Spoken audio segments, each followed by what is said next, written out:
na Lucas.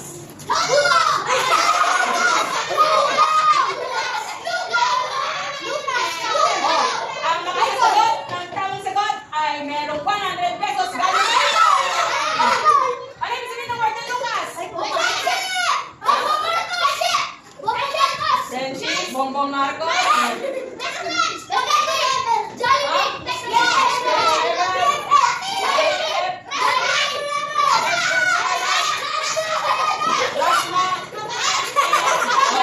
Ang ibig sabihin ng word na Lucas ay light. At alam niyo ba bakit importante ang light? Para makita si para daw makita si Ben. Ay, wala mag-away.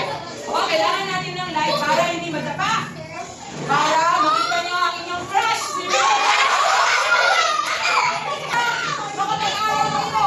O, pikit. O, imagine niyo ang mundo na walang light.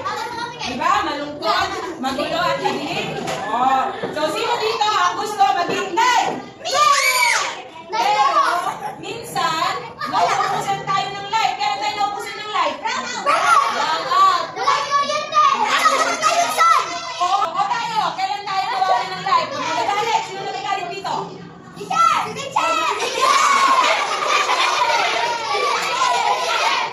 Pag nagagalit, nawawala kasi teacher nagagalit para sa inyo.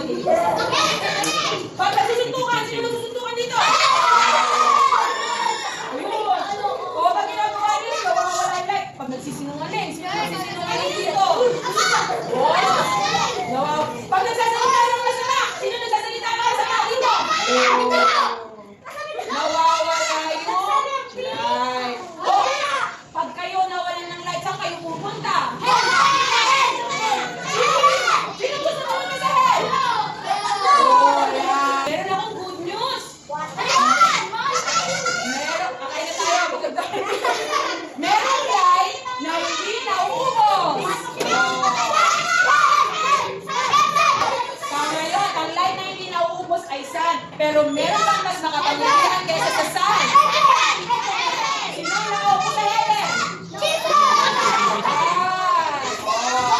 So, gusto nyo bang tanggapin si God sa inyo para hindi mawala? So, susundan na ang aming prayer. O, magpapay tayo. Magpapay na rin ang food. O, everybody, close your eyes. Wala mo nakakain ng spaghetti. Okay, o, let's pray. Jesus, alam ko, makulit ako, madami ako binugbog, magsasalita ako ng bad, kumakain ako kahit di man nagpe-pray, pinapagalit ko si teacher. Sorry, Lord.